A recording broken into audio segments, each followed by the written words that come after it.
Esta presentación corresponde a la clase Inflamación 1 del curso de Fisiopatología para la carrera de Nutrición y Dietética de la Facultad de Medicina de la Universidad de Chile, promoción 2020. Les habla Inés Pepper. Vamos a analizar el proceso de la inflamación en varios contextos o situaciones patológicas. En primer lugar, la inflamación es un proceso que ocurre localmente en algún órgano o tejido y es en respuesta a una injuria tisular provocada por un agente etiológico de origen exógeno, o sea, del medio ambiente, o de origen endógeno. En segundo lugar, vamos a ver que el mecanismo de daño inmunológico puede ocasionar inflamación tanto en hipersensibilidad como en enfermedades autoinmunitarias. En tercer lugar, la inflamación puede ocurrir en el contexto de enfermedades metabólicas, en cuyo caso se denomina inflamación sistémica de grado bajo. Y finalmente, la inflamación puede aparecer como síndrome de respuesta inflamatoria sistémica o SIRS en el contexto de una sepsis. Vamos a analizar con mayor detalle el primero de estos escenarios para posteriormente referirnos al segundo, tercero y cuarto, los cuales ustedes ya han visto en su curso de inmunología, en el caso del mecanismo de daño inmunológico, o en otras asignaturas de vuestra carrera. Entonces, como primera cosa vamos a analizar cuáles son los agentes etiológicos cuando la inflamación surge como una respuesta a una injuria tisular de origen exógeno o endógeno. Es un fenómeno, en este caso, o en la mayoría de los casos, un fenómeno local. Entonces, entre los agentes etiológicos o causales de procesos inflamatorios, tenemos en la categoría de agentes exógenos a los microorganismos tales como bacterias, hongos, virus, insectos, arácnidos, etc. O bien efectos del calor excesivo o quemaduras, del frío excesivo o de un traumatismo. En todos esos casos va a surgir una respuesta inflamatoria tendiente a solucionar el problema. Y en segundo lugar tenemos a la respuesta inflamatoria en un contexto de daño tisular provocado por productos endógenos. Tal es el caso de del infarto, en el cual se produce muerte celular en un tejido por hipoxia de instalación brusca. Las células se mueren, se necrosan y como respuesta hay una inflamación.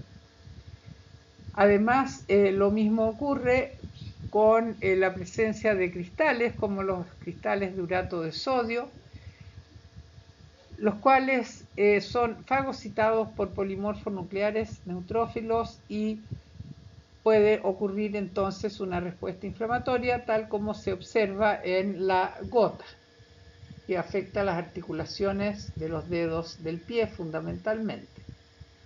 En tercer lugar, tenemos la inflamación que ocurre en el contexto de un cáncer, en la cual la respuesta inflamatoria puede ocurrir inicialmente promoviendo el crecimiento del cáncer o bien eliminando células cancerosas. Vale decir, en el caso del cáncer, la inflamación tiene un doble papel, puede proteger o puede ayudar al crecimiento canceroso. Este es un tema muy interesante que ustedes podrán revisar. Y finalmente, una alteración metabólica de los lípidos conduce a la formación de placas de ateroma en el interior de las arterias de gran calibre y en estas placas de ateroma, en la patogenia de la ateromatosis, tiene un papel fundamental la respuesta inflamatoria. ¿Cuáles son los principales protagonistas de esta respuesta? En primer lugar, tenemos como protagonistas a las células de la sangre y células del tejido conjuntivo, y en especial a los monocitos que derivan en macrófagos cuando salen del vaso sanguíneo, los polimorfonucleares neutrófilos, los eosinófilos y basófilos. De estas células, tanto el macrófago como el neutrófilo tienen una gran capacidad fagocítica. El linfocito también puede participar de una manera más bien regulatoria. Y por otra parte, en el tejido conjuntivo tenemos como células de gran importancia a los mastocitos o células cebadas que están cerca de los vasos sanguíneos, a las células plasmáticas capaces de liberar anticuerpos, los histiocitos, que son células del tejido conjuntivo que se van a transformar en macrófagos durante el proceso inflamatorio. Asimismo, los adipocitos son importantes en el tercer escenario inflamatorio que hemos visto. Por otra parte, las moléculas que participan en la inflamación son los mediadores químicos de origen tisular y de origen plasmático principalmente. También tienen importancia las fibras colágenas y elásticas que presentan la mayoría de los tejidos y especialmente el tejido conjuntivo.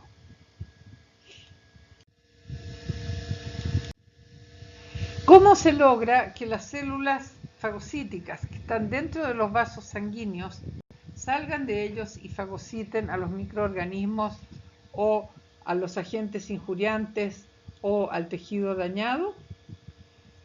Los dos eventos principales que afectan a la microcirculación y que permiten dicha salida son la vasodilatación y el aumento de permeabilidad. Los vasos pequeños, arteriolas, capilares y vénulas, dilatan, aumentan entonces la cantidad de sangre y aumentan su permeabilidad, vale decir, las células endoteliales se separan la una de la otra y queda un lugar para que salga el plasma y las células fagocíticas. Una vez fuera del vaso, estas células se activan, desde luego, se activan y se transforman en células con grandes capacidades para poder migrar directamente hacia donde está la noxa y reconocerla y fagocitarla, matarla y eliminarla. Entonces, cuando analicemos el proceso inflamatorio, vamos a ver con más detalle cómo ocurren todos estos cambios celulares y moleculares.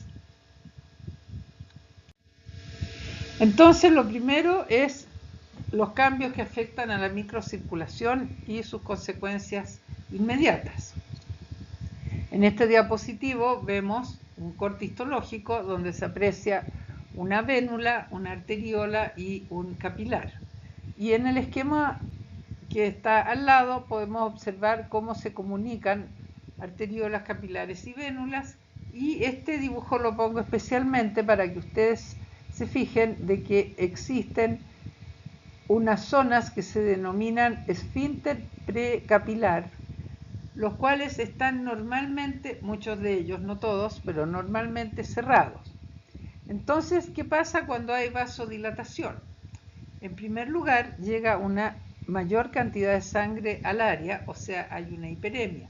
Y esto tiene un motivo, esto es simplemente para aumentar el contingente de fagocitos que va a estar presente en la zona local donde está ocurriendo la inflamación. Cuando se produce la vasodilatación, disminuye la velocidad de la sangre y los leucocitos se marginan hacia el endotelio, vale decir, los leucocitos que normalmente fluyen por el centro del vaso se van espontáneamente hacia la orilla, y eso se llama marginación. Y cuando se acercan al endotelio, entonces se produce lo que se denomina pavimentación, ya que los leucocitos verdaderamente pavimentan el interior de los vasos. Cuando ocurre la vasodilatación, también aumenta la presión hidrostática intravascular porque hay más sangre, y eso hace que estos esfínteres precapilares que estaban cerrados se abran y dejen pasar más sangre. Ahora, ¿qué sucede visto macroscópicamente desde fuera? Sucede que la zona se torna de color rojo y aumenta en temperatura por la simple razón de que hay más sangre en la zona. Ahora bien, ¿qué cambios afectan a la microcirculación cuando aumenta la permeabilidad vascular? Como ustedes pueden observar en la microfotografía, con mayor aumento, se puede mirar cómo están todos los polimorfos nucleares neutrófilos y las células sanguíneas verdaderamente pavimentando el endotelio e intentando salir y saliendo, de hecho, a través de los endotelios o entre medio de los endotelios. De manera que alrededor de los vasos de pequeño calibre se empiezan a acumular células inflamatorias que tienen el poder de fagocitar al agente injuriante. Entonces, resumiendo, con el aumento de la permeabilidad vascular se producen las siguientes consecuencias. En primer lugar, salen leucocitos desde el interior del vaso hacia el intersticio. En segundo lugar, sale plasma del vaso entre las células endoteliales y disminuye entonces la osmolaridad de la sangre. En tercer lugar, aumenta la cantidad de células y se activan mediadores químicos de la inflamación de origen plasmático. Y esto porque los mediadores químicos de origen plasmático se activan al activarse el factor 12 de la coagulación. ¿Y en qué circunstancias se activa el factor 12? Se activa cuando toca el colágeno. Entonces, al aumentar la permeabilidad vascular, el factor 12 llega al colágeno, se activa, y esto significa que se activan 4 sistemas de mediadores de origen plasmático, como vamos a ver más adelante. Y entonces esto significa, y es lo más importante, que las células fagocíticas que salieron del vaso tienen la oportunidad de migrar hacia el agente injuriante y eliminarlo. Ahora bien, esto va a formar un exudado inflamatorio, estas células y el plasma que salen de los vasos. Y este exudado es patognomónico de la inflamación. Esto quiere decir, como ya mencioné anteriormente, que no hay inflamación que no tenga exudado, ni hay exudado que no sea inflamatorio. Eso quiere decir entonces que es patognomónico de la inflamación. Aquí en este diapositivo vemos un niño con un absceso en el cuello, y este absceso es una colección de pus, o bien llamado más elegantemente un exudado purulento. Si nosotros hacemos un corte quirúrgico para eliminar el pus, vamos a ver entonces el exudado inflamatorio saliendo desde la herida. Ahora, el exudado es un tipo de edema que está compuesto por plasma y células que se acumulan, como ya dije, por un aumento en la permeabilidad vascular y también, por supuesto, como consecuencia de la vasodilatación. Ahora, en términos generales, un edema es la acumulación de líquido en los tejidos o cavidades causada por mecanismos relacionados con diversos acontecimientos. Por ejemplo, relacionados con cambios en el flujo sanguíneo, en la composición del plasma, en la pared vascular, en el tejido adyacente, etc. Y hay varios tipos de edema. Ustedes seguramente en este curso de fisiopatología van a tener clases especiales sobre el edema. Pero en el caso, acá solamente los voy a nombrar para que ustedes logren, digamos, comparar las características del exsudado con las características de otros tipos de edema. Por ejemplo, el transudado, que se debe a una retención renal de sodio y agua, o bien a un transudado que se debe al aumento de la presión hidrostática intravascular, o bien a una reducción de la presión oncótica del plasma. Otro caso es el linfedema, que se debe a la obstrucción del drenaje linfático. Otro caso es el edema angioneurótico, que se debe a alteraciones en la regulación de mediadores vasoactivos. Y aquí vemos los ejemplos. En el primer caso vemos la fotografía de las piernas de una persona, de un paciente que está con un transudado y que probablemente se debe a un problema renal o a un problema de retorno venoso. Y esto corresponde a la acumulación de líquido.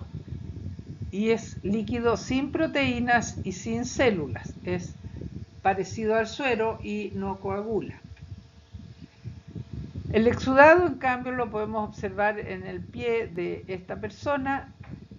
Está compuesto de plasma con todos sus componentes y por células provenientes de la sangre y del tejido conjuntivo. Y es rico en proteínas y, entre otras, tiene todos los factores de la coagulación y, por lo tanto, puede cumplir con dicho proceso. El linfedema lo vemos en las manos de una paciente. Tiene la misma composición del líquido intersticial y se produce generalmente porque hay problemas en el drenaje linfático de una extremidad debido a la presencia, por ejemplo, de células tumorales en dichos ganglios o por la ausencia de linfonodos cuando la persona ha sido operada, por ejemplo, por cáncer de mamas. En este caso se extirpan los linfonodos axilares y el drenaje linfático se encuentra dificultado y la persona entonces sufre acumulación de líquido que no tiene proteínas ni tiene células en la extremidad afectada.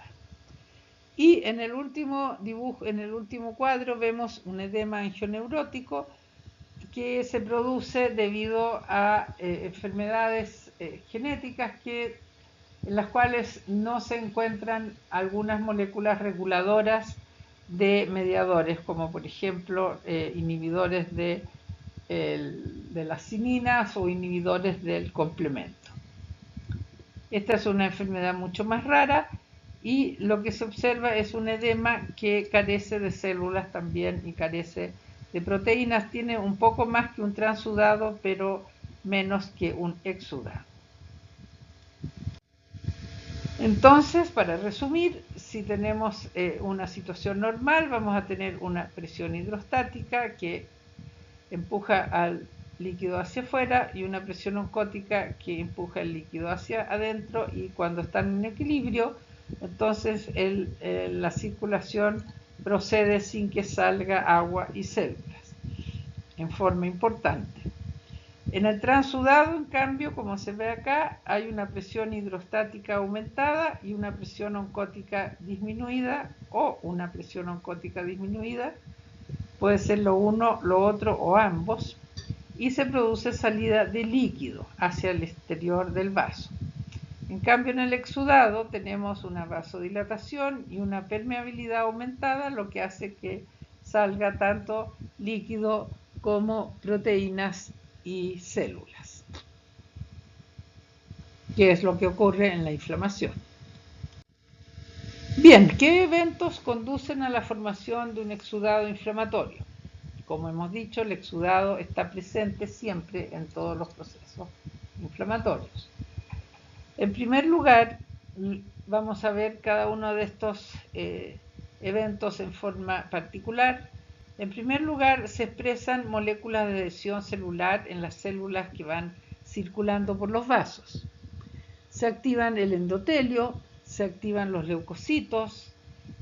Estos salen desde el vaso por un proceso de diapedesis, posteriormente migran hacia el lugar donde está la noxa o el agente injuriante a través del fenómeno de la quimiotaxis. Estos microorganismos o el tejido dañado o lo que sea que hay que eliminar del escenario están opsonizados de manera que pueden ser reconocidos por las células fagocíticas. Estas proceden a fagocitar al agente injuriante. Hay una acción bactericida de parte de algunas moléculas que matan al agente injuriante. Se activa el sistema del complemento y también se liberan y activan mediadores químicos de la inflamación. Entonces, en lo que resta de la clase vamos a analizar cada uno de estos procesos. Veamos la expresión de moléculas de adhesión celular. Las fases del comportamiento de las células dentro del vaso durante un proceso inflamatorio consiste en, primero, que la célula, como dije, debido a la baja velocidad con que va la sangre, se acercan al endotelio. Posteriormente hay una fase de rodamiento, después una fase de adhesión firme al endotelio y posteriormente las células comienzan a reptar y salen por entre medio de las células endoteliales que han aumentado su permeabilidad y que por lo tanto han dejado un espacio entre ellas. Existe también otra manera de salir del vaso que es la manera transcelular. O sea, en la extravasación de leucocitos, salida del vaso, desde el vaso de los leucocitos, o diapedesis puede operar un mecanismo paracelular por entre medio de las células endoteliales o transcelular por dentro de las células endoteliales. Ahora, ¿qué moléculas y qué eventos participan en esto? Las moléculas de adhesión celular están normalmente poco representadas en la superficie de las células, por razones obvias. Las células deben circular en condiciones normales, no necesitan adherirse a nada. Ahora, cuando reciben el estímulo de mediadores químicos de la inflamación en las etapas muy iniciales de la inflamación, entonces estas células expresan moléculas de adhesión celular. Inicialmente las selectinas, que dan cuenta del rodamiento, posteriormente las integrinas, que permiten la detención de las células, y finalmente integrinas y sus ligandos se expresan tanto en el endotelio como en leucocitos y de esta manera estas células pueden salir del vaso. Para que la diapedesis pueda ser posible, vale decir la salida de las células desde el interior del vaso hacia el exterior, debe ocurrir la activación del endotelio. La activación del endotelio ocurre por ligandos de proteína G y por dos mediadores proinflamatorios que son secretados por leucocitos activados. Uno de ellos es el TNF-alfa y el otro es la interleuquina 1, que son ambas mediadores proinflamatorios. Además, la liberación del factor activador de plaquetas, PAF, contribuye a la expresión de moléculas de adhesión, selectinas y al reclutamiento de neutrófilos que se están acercando al vaso. También hay síntesis de ácido araquidónico y prostaglandinas y vasodilatación y aumento de permeabilidad por efecto de estos mediadores químicos. En esta activación, entonces, ocurre expresión de las moléculas de adhesión que ya hemos nombrado, las P-selectinas, que detienen a los leucocitos circulantes en el sitio donde se produjo la injuria celular. Posteriormente se contraen los filamentos de actina unidos a proteínas de uniones intercelulares y facilitan la apertura de espacios entre las uniones endoteliales adyacentes. Y además se produce un aumento en la producción de óxido nítrico, que es un potente vasodilatador. Entonces, el endotelio, que uno en un vaso sanguíneo de pequeño calibre, una arteriola, como la que se muestra en esta fotografía de microscopio electrónico. No son células pasivas, no son meramente una barrera, sino que son células que activamente participan en el reclutamiento de polimorfonucleares en el área y en la posibilidad de que estos salgan por entre medio de las uniones interendoteliales. Y aquí vemos las moléculas que están participando en cada una de estas etapas. En el centro de este diapositivo podemos ver las células endoteliales, la membrana basal y los denominados pericitos. Son células que están ubicadas por debajo del endotelio. Entonces, cuando la célula se detiene encima de las células endoteliales, las moléculas que están actuando son las que muestra el primer recuadro, que son la molécula MAC1 y la ICAM1 en la célula endotelial. Ambas se unen y de esa manera la célula se detiene y comienza a emitir pseudopodios para poder pasar por entre medio de las células endoteliales. También ocurre un ingreso de calcio y la activación de distintas moléculas que nos llevan a un aumento de la contractilidad de la miosina y por lo tanto de la contractilidad de la célula endotelial. Posteriormente, en el recuadro inferior, en el recuadro B, se muestra la ruta paracelular en la cual la célula pasa por entre medio de las células endoteliales y se produce la unión de diversas moléculas de adhesión celular para permitir que la célula avance y pase por entre medio de estas dos células endoteliales. La otra alternativa es que la célula pase a través de la célula endotelial, como se observa en el recuadro número C, y allí ustedes pueden apreciar que hay una formación molecular un poco diferente y muy increíblemente precisa, que permite entonces que se formen vesículas a través de las cuales pasan las células leucocitos a través de las células endoteliales. Y finalmente vemos cómo esta célula pasa entre medio de dos pericitos y en este caso las moléculas de mayor importancia son las integrinas que se unen a fibronectina o a laminina para poder transitar por el tejido conjuntivo apoyándose en las moléculas de colágeno y de esa manera avanzar hacia la noxa.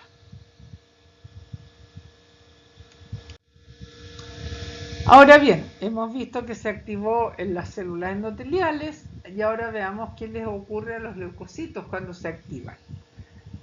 La activación entonces de leucocitos polimorfonucleares y neutrófilos. Como ya hemos dicho, los polimorfonucleares y los neutrófilos derivados de monocitos son las únicas células que tienen un poder fagocítico importante. También existen otras células que fagocitan como las células dendríticas, pero ellas lo hacen de una manera más rutinaria y sin tener la eficacia que tienen estas otras dos células. Entonces las células fagocíticas se agrupan en el lugar afectado, salen del vaso, migran direccionalmente, reconocen al elemento a fagocitar, lo fagocitan, lo matan y lo digieren, preparando el terreno para la reparación. Ahora, para que todo esto ocurra, tiene que haber una comunicación entre la célula que está saliendo y que va a fagocitar y lo que va a fagocitar y las células que están a su alrededor. Entonces, estas células expresan una serie de receptores que les permiten, entre comillas, conversar con otras células para tomar las decisiones adecuadas. ¿Qué receptores se expresan en las células activadas o en las células una vez que se activan? En primer lugar, se expresan receptores tipo TOL para reconocer microorganismos y tejido dañado. Los receptores tipo TOL, TLR1 a 10, reconocen entonces distintos microorganismos y además el tejido que ha sido dañado, PAMS o DAMS respectivamente. También hay receptores para N-metilmetionina, para fragmentos del complemento, para el PAF, para prostaglandinas. Hay receptores para quimioquinas, para opsoninas, C3A y C5A, y para anticuerpos. También receptores para citoquinas. La secreción de esta citoquina y activación de una oxidasa que está ubicada en la membrana de los fagocitos dará origen a la muerte del microorganismo por acción de radicales libres.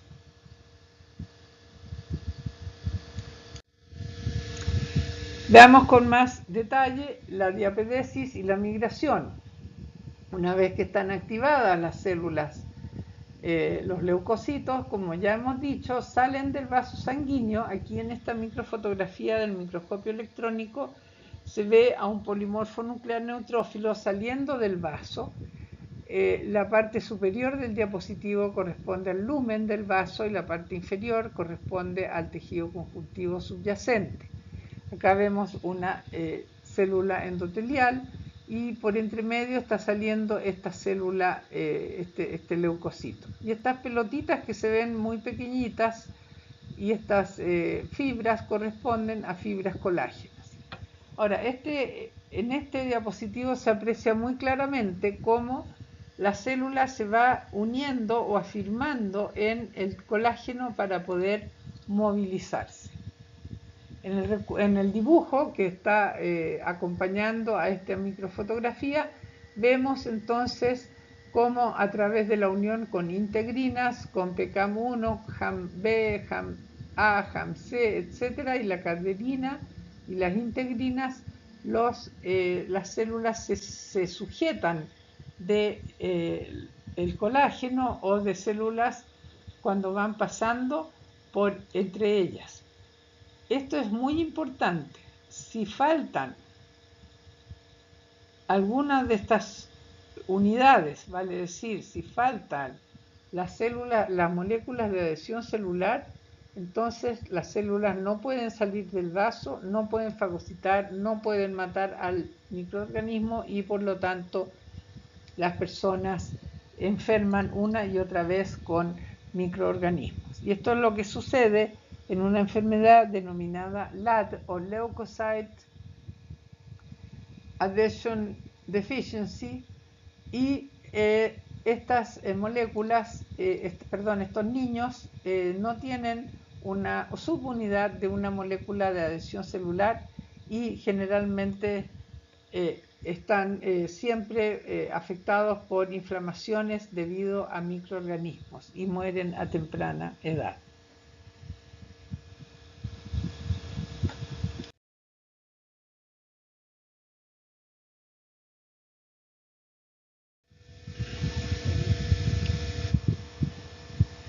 En la migración celular, nosotros tenemos que lograr que las células se dirijan directamente hacia donde está la noxa.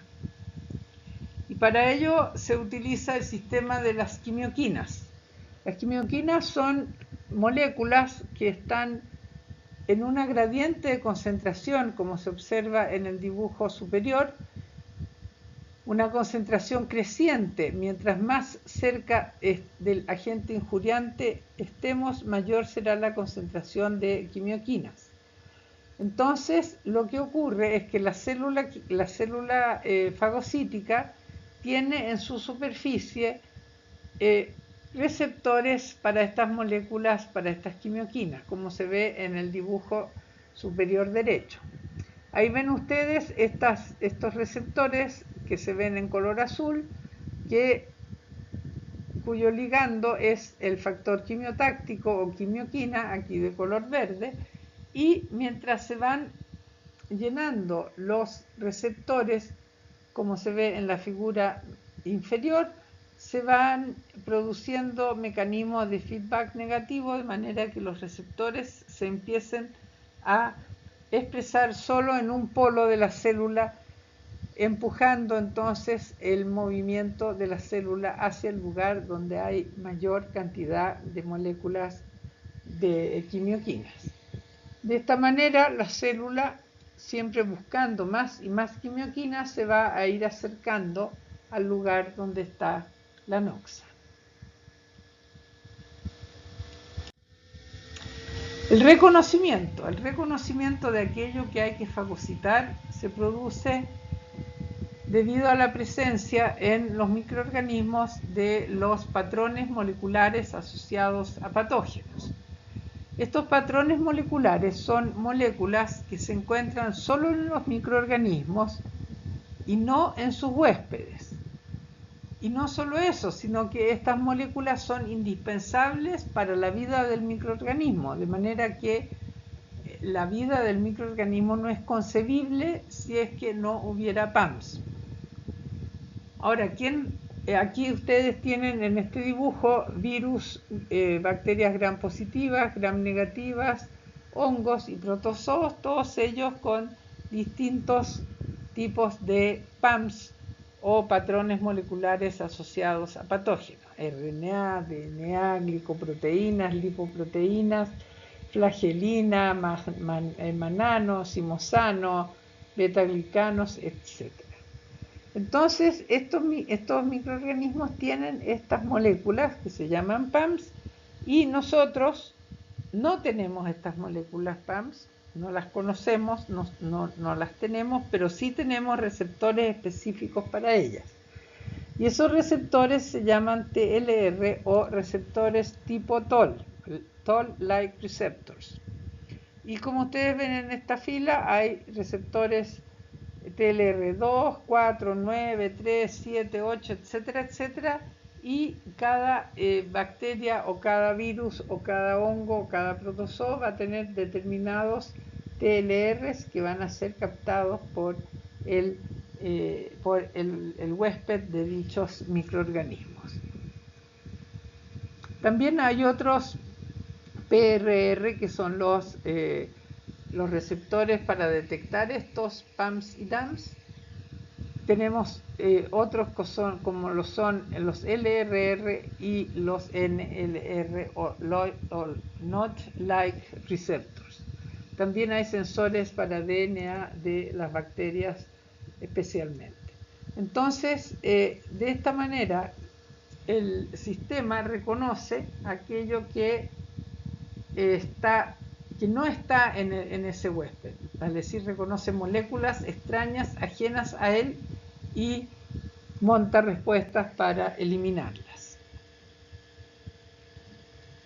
Bien, imaginémonos entonces un escenario en el cual las células fagocíticas han salido del vaso, han migrado gracias a los factores quimiotácticos hacia el lugar donde están las bacterias o el patógeno que haya provocado esa respuesta inflamatoria. ¿Cómo puede esta célula fagocítica reconocer aquello que debe fagocitar?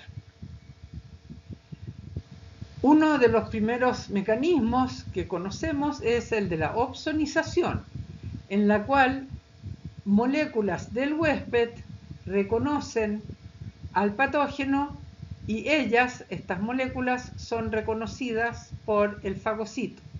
Y es lo que ocurre con lo que se muestra en este diapositivo con los anticuerpos.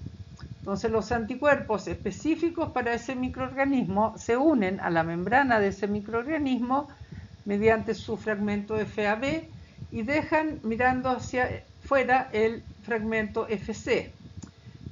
Por otra parte, el fagocito tiene receptores para el fragmento FC, entonces puede reconocer al fragmento FC de la inmunoglobulina que reconoció al patógeno. Y de esa manera el fagocito puede generar vacuolas fagocíticas y matar y eliminar al microorganismo. Por lo tanto, el fagocito reconoce a la molécula que reconoció al patógeno.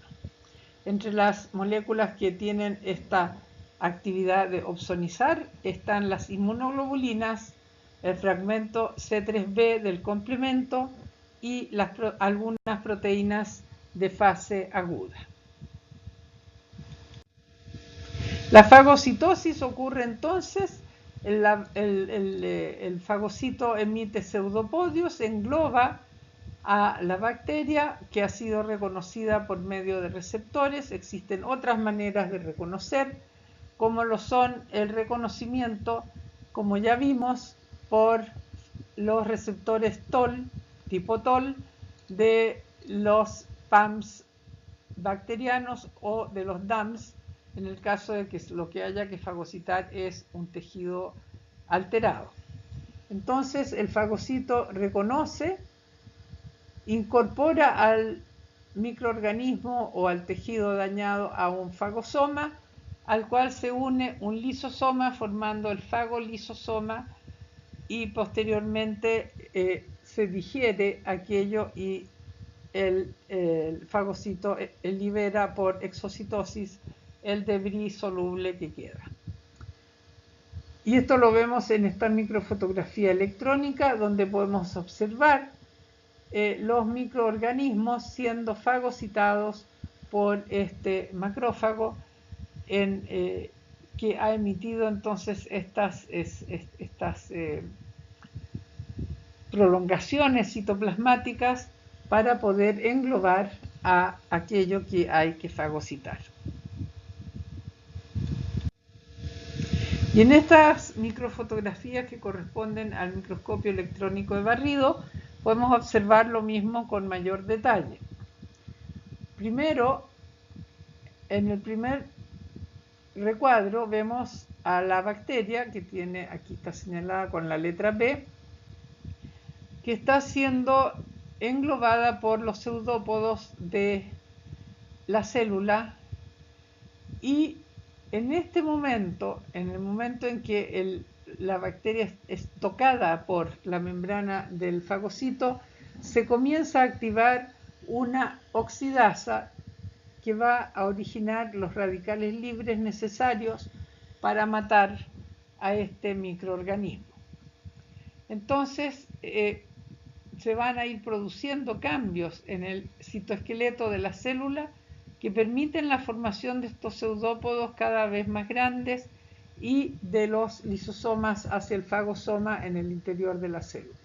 Entonces aquí ya la partícula bacteriana está siendo englobada, está siendo fagocitada y incluida en una vacuola fagocítica que se va a ir a incorporar hacia el interior de la célula. Una vez que se está procediendo a estos cambios, se están produciendo radicales libres que van a romper la membrana del microorganismo de manera de provocar su muerte. Y lo vemos lo mismo en esta microfotografía del microscopio electrónico, donde se aprecia la fagocitosis bacteriana en estas vacuolas fagocíticas. Aquí se ven los pseudópodos. Si ustedes observan con cuidado este diapositivo, van a ver todos los elementos que ya les he conversado.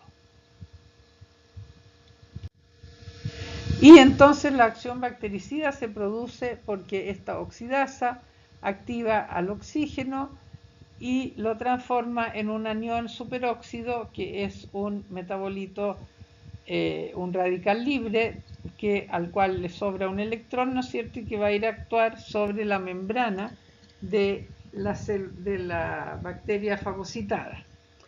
Posteriormente, este anión superóxido con la superóxido dismutasa va a originar peróxido de hidrógeno, H2O2, o sea, lo que vulgarmente se llama agua oxigenada, y esta, a través de la acción de la enzima mieloperoxidasa, va a generar hipoclorito y también va a generar el anión hidroxilo, que también es un radical libre.